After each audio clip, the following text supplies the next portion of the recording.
Bienvenue à tous pour ce moment. Aujourd'hui, nous sommes vendredi saint, c'est-à-dire qu'il y a environ 2000 ans, Jésus-Christ est mort sur la croix.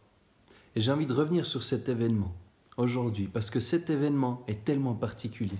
C'est le centre du christianisme. La vie, la mort et la résurrection de Jésus-Christ, c'est le centre de l'histoire. Le calendrier nous le montre. Il y a l'avant et il y a l'après Jésus-Christ. Ce jour-là, Jésus-Christ, il a transformé le cours de l'histoire. Et je crois que cet événement est appelé aussi à être le centre de chacune de nos vies. Alors je vais revenir sur cet événement en 4 points. Et le premier point, c'est pourquoi la croix? Pourquoi est-ce qu'il a fallu que le Dieu de l'univers meure sur la croix? Pourquoi est-ce qu'il a fallu qu'il vienne sur terre en prenant la forme d'un homme, en étant complètement homme et complètement Dieu, pour mourir sur la croix? La réponse est simple. La Bible nous dit que tous sont péchés et que tous sont privés de la gloire de Dieu. Il n'y a pas un juste, pas un seul. C'est impossible de plaire à Dieu, parce que le péché est entré dans le monde et parce que Dieu est saint. Et la croix, c'est le seul moyen pour que nous soyons réconciliés avec Dieu. Sur la croix, Jésus, il a pris notre place et il a payé le prix de nos fautes, de nos péchés à notre place, afin qu'on soit réconciliés avec Dieu. Il fallait le sacrifice d'une personne parfaite pour que nous soyons déclarés justes par son sang devant Dieu. En fait, c'est un scandale. C'est un scandale, la croix. C'est un scandale que le Dieu qui a tout créé soit venu dans la poussière, dans la boue, vivre une vie parfaite, être insulté, être fouetté, être crucifié pour toi, pour moi, pour nous. C'est un scandale. Et c'est un scandale que le Créateur s'humilie de la sorte. C'est un scandale que le Créateur soit crucifié par ses propres créatures. Le deuxième point que j'ai envie d'aborder avec vous, c'est de comprendre davantage qu'est-ce que c'est que la croix, de revenir vraiment sur cet événement. Jésus, il a dit 7 paroles sur la croix. Et j'ai envie de suivre ces 7 paroles parce que je crois que ça nous explique ce qui s'est passé, ça nous montre la portée de ce qui s'est passé. Ces 7 paroles nous donnent une compréhension de ce qui s'est passé à la croix et de qui est Jésus-Christ et de ce qu'il a fait à ce moment-là. Les 3 premières paroles parlent de Jésus, le Dieu qui sauve le monde, le sauveur du monde, qui parle aux hommes avec le pouvoir de les sauver, même s'il est accroché à la croix. Et la première parole qu'il dit, c'est la suivante. « Père, pardonne-leur, car ils ne savent pas ce qu'ils font. » Alors même qu'il a été insulté, qu'on lui a craché dessus, qu'il a été fouetté et qu'il vient d'être mis en croix, Jésus-Christ prie que le Père pardonne ses bourreaux, prie que le Père pardonne ceux qui le font tant souffrir. Et ça nous montre sa grâce, son amour, son pardon, et plus profondément encore, ça nous montre la raison profonde de la croix. C'est de sauver le monde, c'est de sauver chaque pécheur qu'il le reconnaîtra comme son Sauveur et son Seigneur, et qu'il le reconnaîtra comme son Dieu. Sauver le monde.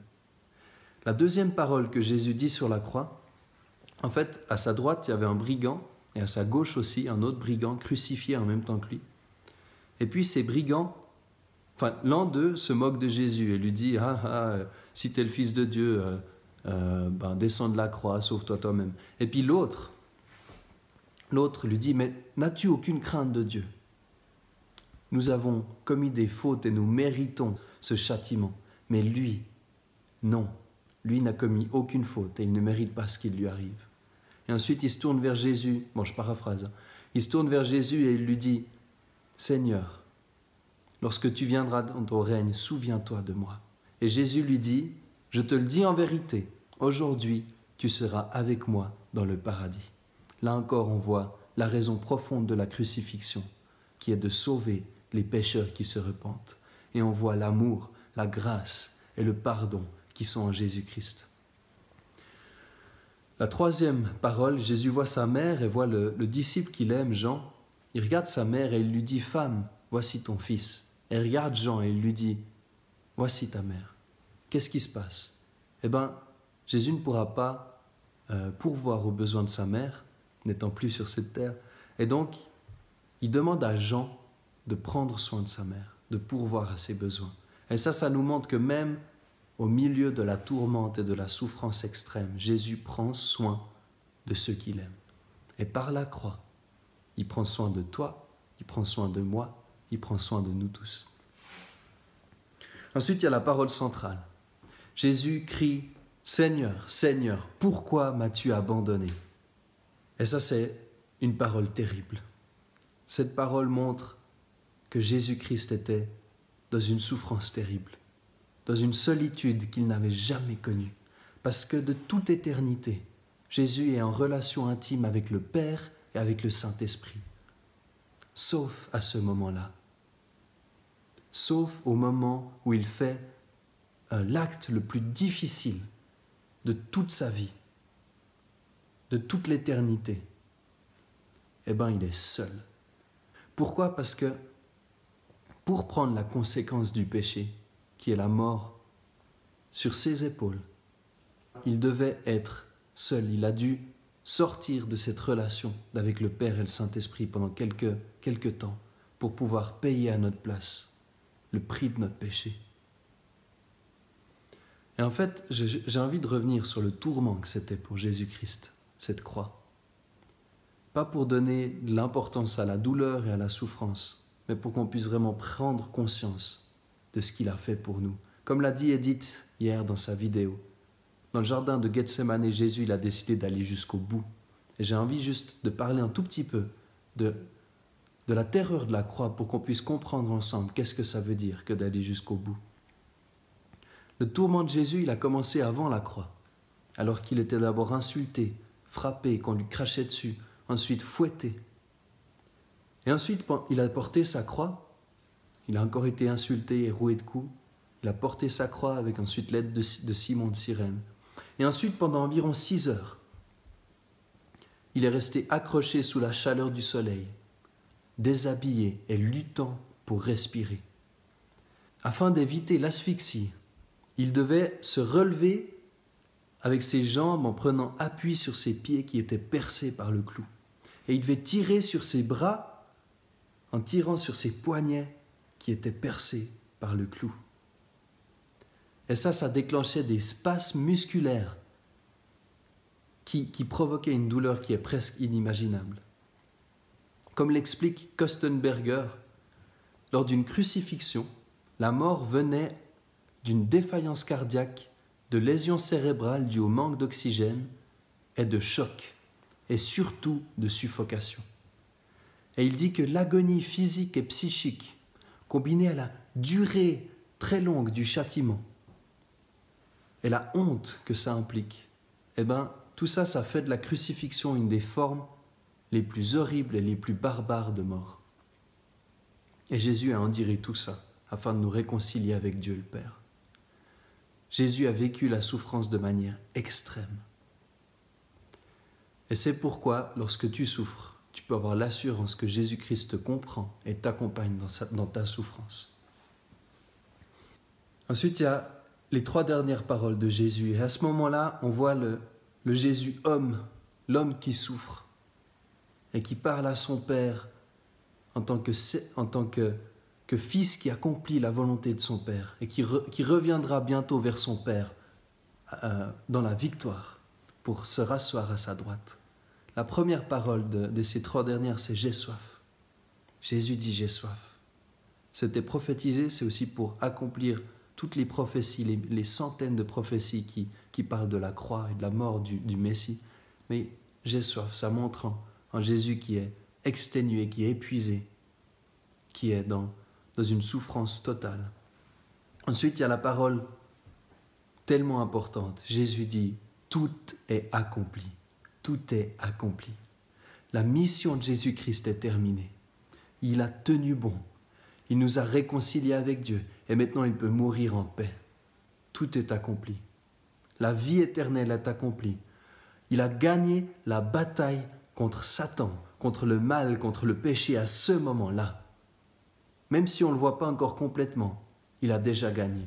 Et on le remarquera lors du dernier jour, lors du jugement dernier, on verra que Jésus-Christ a tout accompli, qu'il a déjà la victoire aujourd'hui. Ensuite vient la dernière parole. Jésus, aux derniers instants de sa vie, dit « Père, je remets mon esprit entre tes mains ». Jésus put enfin mourir et bientôt rejoindre son Père. Et il expire et il meurt. Le Dieu de l'univers meurt sur la croix. Le troisième point que j'ai envie d'aborder avec vous aujourd'hui, c'est les conséquences de la croix. Donc, aujourd'hui, on fête la crucifixion. Dimanche, on fête la résurrection. Et je vous invite à vous connecter à la célébration de City Life. Blaise va nous parler de la résurrection parce qu'il faut comprendre que sans la résurrection, la croix n'est pas complète. Mais je ne peux pas m'arrêter là aujourd'hui. Il faut que je parle un tout petit peu des conséquences de la croix. Et Blaise poursuivra sur ce sujet dimanche. Donc ne manquez pas ça à 10h30 sur notre chaîne YouTube. La conséquence principale de la croix, c'est la satisfaction, c'est la réconciliation de l'homme avec Dieu. Christ s'offre comme satisfaction au péché. Il satisfait la justice devant Dieu en subissant à notre place notre punition pour nos péchés, c'est-à-dire la mort. Ainsi, par son sacrifice, la colère de Dieu est détournée de nous. Et nous sommes déclarés justes et saints devant lui. Il a payé le prix de nos fautes afin de nous libérer de la loi, du péché et de la mort. Et c'est le seul chemin qui mène au Père et à la vie éternelle. Juste après sa mort, le voile dans le temple est déchiré. Le temple, il y avait 3 parties. Il y avait le parvis, il y avait le lieu saint et il y avait le lieu très saint où seul le grand prêtre entrait une fois par année. Et c'est là qu'il y avait la présence de Dieu. C'est là qu'il y avait la gloire de Dieu. Et lorsque Jésus meurt, le voile est déchiré de haut en bas. Et ça veut dire que Dieu est accessible à tous. Que le salut est accessible à tous. Que la présence de Dieu est accessible à tous, en tout temps et partout. Et ça, c'est révolutionnaire. Le voile est déchiré par le sacrifice de Jésus-Christ. Et Jésus n'est plus sur la croix. Derrière moi, il y a une croix. Jésus n'est plus dessus, parce qu'il est ressuscité. Mais ça, je laisse l'honneur à Blaise d'en parler dimanche. Alors, mon 4e point aujourd'hui, c'est cette question. Et toi, qu'est-ce que tu fais de tout ça? Jésus est le seul chemin vers le pardon des péchés et vers la vie éternelle. Il l'a dit lui-même, je suis le chemin, la vérité et la vie. Nul ne vient au Père que par moi.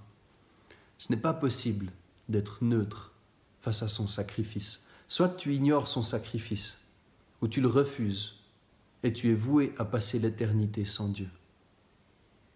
Soit tu reconnais que son sacrifice est ton seul espoir, que tu as péché et que tu dépends de lui pour recevoir la vie éternelle auprès de Dieu pour l'éternité. Si c'est ton cas, je t'encourage à prier, à remercier Jésus-Christ pour son sacrifice et à le reconnaître comme ton Sauveur et ton Seigneur. Reconnaître que tu as péché et que tu as besoin de lui. Et si tu as besoin d'aide pour faire ça, nous sommes à ta disposition. N'hésite pas à nous appeler. Alors je vous dis à dimanche et je prie que Dieu vous révèle la portée de son sacrifice. Et je vous souhaite une excellente journée.